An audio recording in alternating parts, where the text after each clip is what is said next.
guys, I hope everybody's doing well. Today's book is a book that my mom found from when I was a little girl.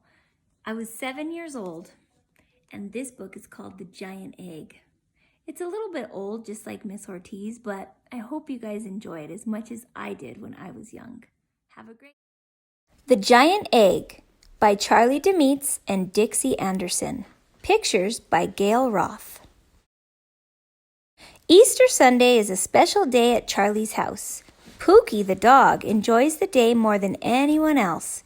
His favorite time is the egg hunt. He wags his tail and sniffs all around the yard to help Charlie find eggs. There's always a special Easter bone for Pookie hidden among the eggs. One Easter morning, Pookie found more than just an Easter bone. The day was beautiful and sunny. The backyard sparkled with little colored lights as the sunshine polished all the flowers and bushes along the fence. Pookie and Charlie knew there were other colors hidden by the fence, too. Brightly colored eggs just waiting to be found. Pookie led the way while Charlie's little brother Brad and his sister Meredith followed with Charlie. Their baskets were ready to be filled with the eggs they picked from the hiding places. In no time at all, the baskets were full. Brad and Meredith sat on the porch eating their jelly beans and their chocolate bunnies. "It's time for us to stop, too, Charlie," Pookie said. "But before we go back to the house, I want to bury my Easter bone in the stinky wicket field." They hurried down the path into the forest. When they got to the stinky wickets, they held their noses because it smelled so bad in the field.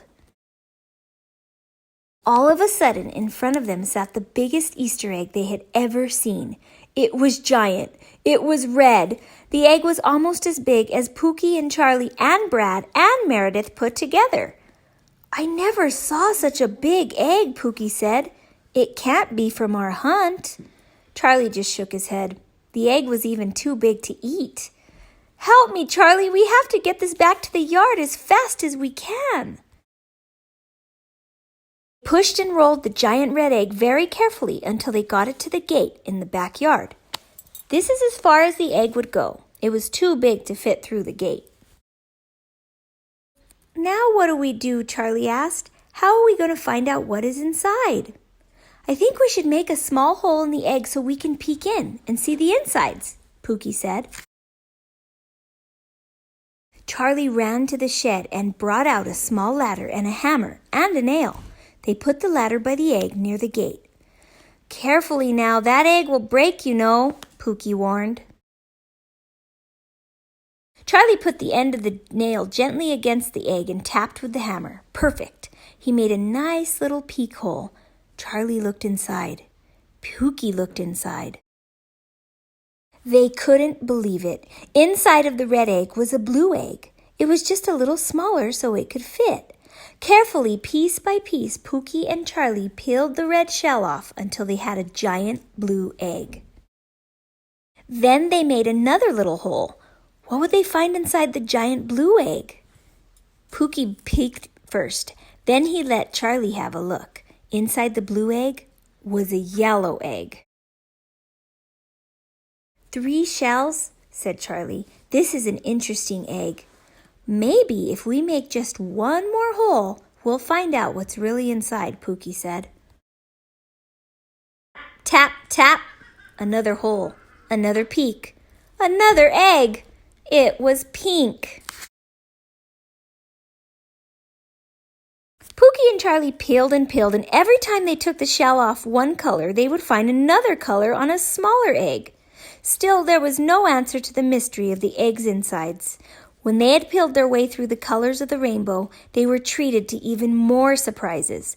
There were polka-dotted eggs and striped egg and a zigzagged egg. It was a big job peeling away all the different colored shells. The eggs got smaller until they reached one that was the size of a jelly bean. The jelly bean was purple. "Oh, Pookie," Charlie said, "I'm tired. Let's clean up this shell mess and go to bed. We can finish in the morning." They took the little purple egg and put it on the windowsill in the kitchen. "Tomorrow we'll see what's inside the purple egg," Pookie said. Morning came, and they rushed to the kitchen window to get their little purple egg.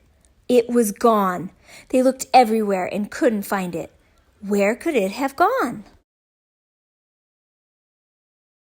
No, Charlie, Pookie said with a worried look on his face.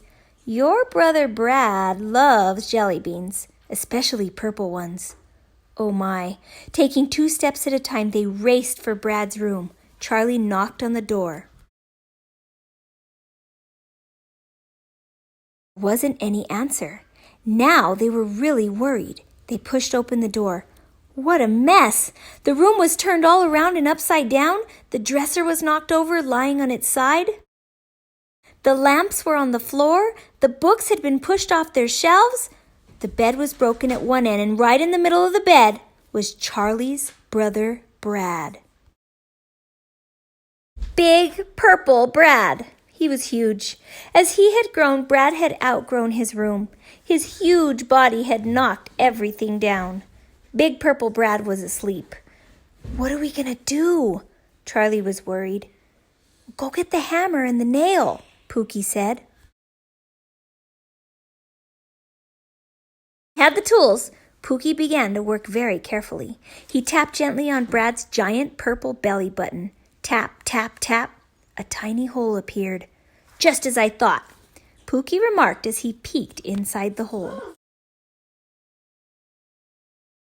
Inside brother Brad was another Brad, just a bit smaller and zigzagged. They peeled away the outer shell, and Brad was just like the giant egg. There was a striped Brad, a polka-dotted Brad. This was fun.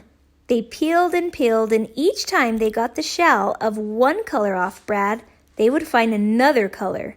Each Brad was a little smaller, like the egg before him. They peeled their way through all the colors of the rainbow, coming to a pink Brad, then a yellow Brad, a blue Brad, and then the real Brad. Pookie put his paw on the real Brad's belly button to tickle him. Brad woke up and looked all around. He didn't believe Charlie when his brother told him about the different colors he had been. He looked around his room. There were the shells, the reds, the blues, the pinks, and the polka dots scattered among the rest of the mess. The next time I find a purple jelly bean, I'm going to give it to someone else to eat, Brad told Charlie. Charlie laughed. Don't give it to me or Pookie, please, because we don't want to clean up any more giant egg messes. The giant egg is gone now, but every time Pookie and Charlie walk through the forest, they keep their eyes open for another one. They still wonder what would have been inside the purple egg.